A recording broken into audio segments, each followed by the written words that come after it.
सकता। तो जीव आहार है, लेकिन हर जीव का आहार अलग अलग बनाया गया।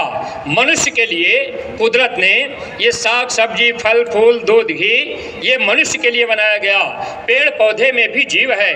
पेड़ पौधे को आप सब्जी को काट कर फल को तोड़ करके आप उसको सब्जी बनाकर पका करके आप खाएंगे, आपको कोई दोष नहीं लगेगा, आपके ऊपर कर्म नहीं चढ़ेगा, क्योंकि ये जो पेड़ पौधे हैं इनमें जड़ता ज़्यादा है, चेतनता कम है। जड़ चीजों को काटने पर इनको दर्द नहीं होता, इसलिए कर्म जीवों को नहीं लगता। तो मनुष्य के लिए ये आहार बनाया गया। इसीलिए मोहम्मद साहब ने अपना पैगाम हदीस पुस्तक में जिक्र किया था, ऐ इंसान मैंने तेरे लिए तरह तरह के पेड़ पौधे, ताड़ खजूर, फल फूल, सूखे गिले मेवा मिश्री, दूध घी पैदा किया, आप इसका सेवन करो। घृणित और बदबूदार मांस का सेवन मत करो। मांस मनुष्य का भोजन नहीं है। मनुष्य का भोजन क्या है?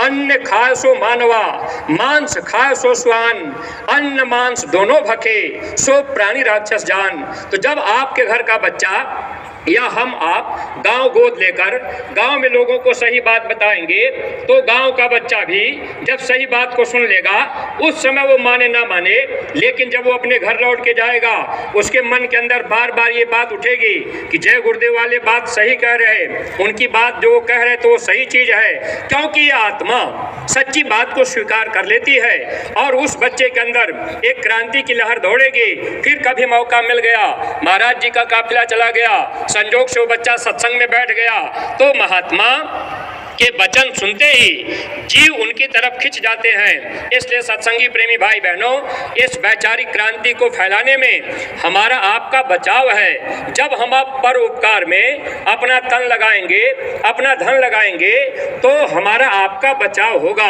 स्वामी जी महाराज ने कहा, कुछ और लोग बचेंगे। कौन बचेगा? बचेंगे वे भरोसा जिनको मेहनत की कमाई का। ऐसे प्रेमियों की रक्षा होगी जो मेहनत और ईमानदारी की कमाई करते हैं। इसलिए प्रेमी भाई बहनों, खेती का, दुकान का, दफ्तर का, मजदूरी का जो भी काम हम आप करते हैं मेहनत और ईमानदारी से करें, और ये हमेशा हम आप ध्यान रखें कि अपनी कमाई का कुछ हिस्सा निकाल कर गुरु सेवा में, संगत सेवा में, यानी जब जब आदेश मिले तो हम आप उसमें लगाते जाएं, ताकि हम प्रेमी भाई बहनों को पूरा लाभ मिल सके। ऐसे सत्संगी प्रेमी भाई बहनों, हम लोगों का ये सौभाग्य है कि मानव जीवन में सदगुरु मिल गए।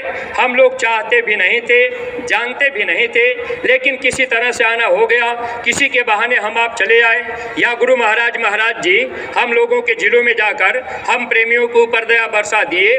महात्मा तो दया देने के लिए निरंतर अपना समय दे रहे, परिश्रम कर रहे, लेकिन प्रेमी भाई बहनों अब वक्त है, हमको आपको भी बैठने की जरूरत नहीं है। अभी महाराज जी हरदोई और सीतापुर में रात में चलकर प्रेमियों के घर घर जाकर न जाने किस प्रकार की दया दिए। ऐसे सत्संगी प्रेमी भाई बहनों, एक गांव गोद लेने का संकल्प लेने का आज महाराज जी ने वचन फरमाया है, तो आप ये ध्यान रखिएगा, एक गांव गोद जरूर लीजिएगा और गांव में आप जाया करिए। न जाने हमारे आपके आने जाने से उन गांव के लोगों को क्या लाभ मिल जाएगा, इसको हम आप नहीं जानते। तो अपना ये तन और अपना ये धन पर उपकार में गांव गोद लेकर